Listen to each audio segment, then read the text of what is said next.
Bonjour mesdames, messieurs, il est 13 h et c'est l'heure de vous informer.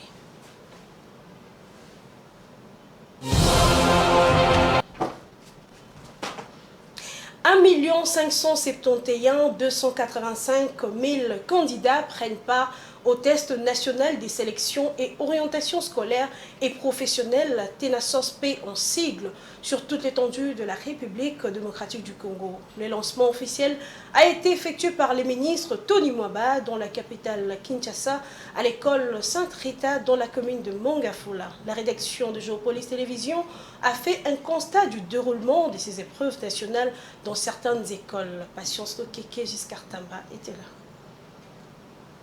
Les élèves de la 8e année de l'enseignement de base ont débuté ce jeudi 15 juin le test national de sélection et d'orientation scolaire et professionnelle, TENASOSP en sigle, qui prendra fin ce vendredi 16 juin. Pour cette année, 1 571 285 candidats prennent part à cette épreuve sur toute l'étendue du territoire national. À Kinshasa, comme dans toutes les autres provinces de la RDC, les élèves ont répondu présents à 6 rendez-vous.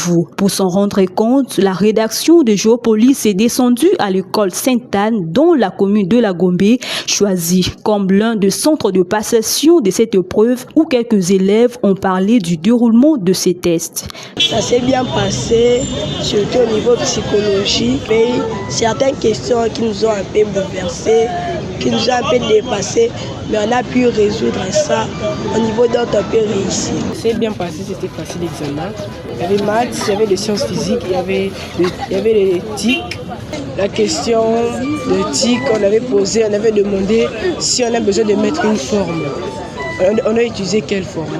On a eu le format dessin, beaucoup de format forme. Monsieur Franck Moukouba, chef de centre de l'école Sainte-Anne, revient ici sur l'importance de cette épreuve qui vient d'être instituée en RDC. Nous avons constaté avec les experts, la plupart de nos apprenants, quand ils étudient, ils ne savent pas s'orienter. Quelle est par exemple la discipline à suivre au niveau supérieur, par exemple. On s'est rendu compte qu'ils sont ignorants. Alors on a réfléchi, très souvent quand ils arrivent là, ils éprouvent des difficultés parce qu'ils n'ont pas fait de bons choix. Alors les experts ont réfléchi, il faut maintenant donner des directives à ces apprenants pour les orienter afin qu'ils sachent qu'est-ce qu'ils peuvent embrasser comme orientation. Les inscrits étaient au nombre de 547. Quelque part là, il ne manque pas de résistance. Il y a au moins une dizaine qui se sont retirés. Bon, en fait, un grand nombre s'est présenté. Sinon que cette épreuve, qui connaît sa 2e édition cette année, a été instituée en 2014 par la loi cadre numéro 14/004 du 11 octobre 2014. La présence des sacs cadeaux avec le symbole de la communauté LGTB distribués à la DRC Mining Week ont créé de vives tensions dans la population du Haut-Katanga et de la RDC. Les commentaires vont dans tous les sens sur les réseaux sociaux. Ces sacs ont été retirés le plus tôt possible dès ce matin. C'est ce qui ressort de la réunion qui a eu lieu ce jeudi. Le gouverneur de province Jacques Kiaboula Katoué avec les organisateurs de la semaine minière. Suivez le reportage.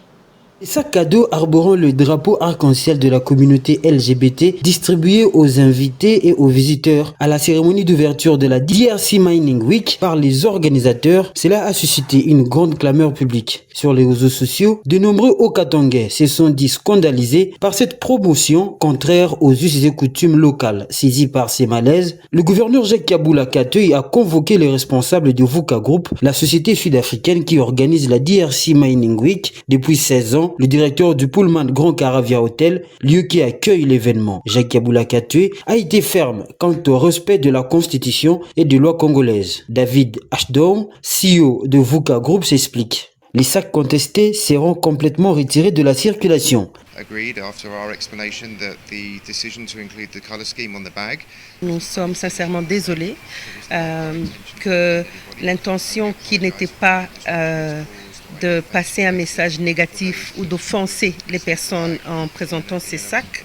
Nous avons donc retiré le sac et cela n'a pas été produit intentionnellement dans le but de causer du tort ou un désagrément à qui que ce soit. Présente à cette réunion, la ministre provinciale du genre, famille et enfants, Gisèle Ngongwa, a condamné une attitude contraire aux lois de la République. Par rapport à la Constitution ainsi qu'au Code de la famille, le mariage est constitué d'une femme et d'un homme. Je ne dis pas d'une femme ou d'un homme, non. D'une femme et d'un homme. Nous respectons ces dispositions constitutionnelles et légales. Et pour le ministre provincial des Mines, Toto Chansa, la DRC Mining Week reste une opportunité d'affaires dans le secteur des mines. Il condamne également l'incident des sacs arc-en-ciel. Au travers DRC Mining, on parvient à concilier les demandes faites par les miniers et les offres. Donc, il y a un incident malheureux qui s'est passé, ça appartient au passé. Le gouverneur, dès qu'il a été saisi, il a appelé les organisateurs.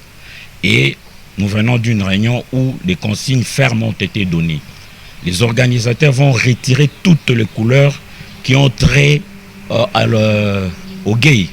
Les organisateurs s'engagent à respecter scrupuleusement les lois de la République. Pour rappel, DRC Mining Week est l'une des plus grandes rencontres annuelles de tous les intervenants du secteur minier. Elle est à sa 16e édition. Le gouvernement provincial du Haut-Katanga y participe comme invité.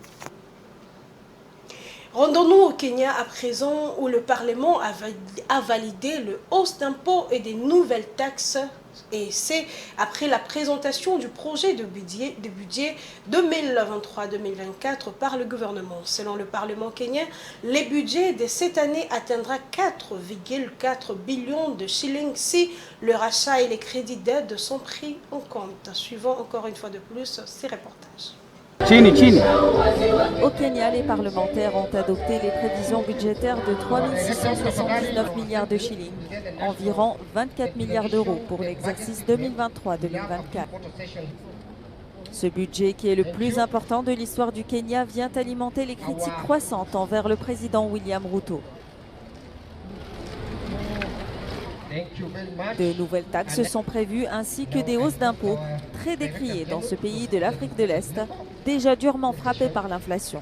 Conséquence, entre autres, de la pandémie de Covid-19, de la guerre en Ukraine et de la sécheresse qui sévit dans le pays. Lors de la présentation du projet de budget au Parlement, les députés de la coalition d'opposition Azimio ont quitté la salle pour manifester leur désaccord avec le texte et le calendrier prévu pour le vote. Le leader de l'opposition, Raila Odinga, a qualifié mercredi ce texte de profondément bancal, estimant qu'il prolonge et aggrave les souffrances du peuple kényan.